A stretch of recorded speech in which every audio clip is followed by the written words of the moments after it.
in Southfield, Michigan. See? There's Northwestern service. There's Marvin's Garden Inn. We have an elevator here, but it could be broken.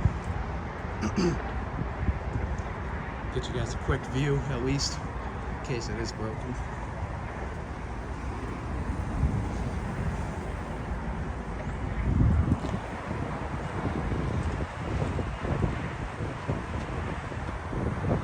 Alright, let's see if the elevator works, or if the sign is just fake. This used to be a red roof and then became the red oak inn.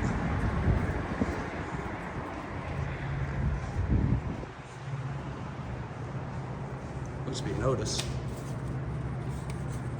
Yeah, that's broken. So that will be it, because the first floor is down here.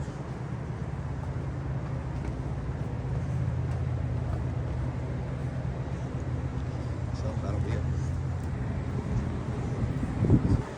Yep. Okay, that'll be it. Epic fail.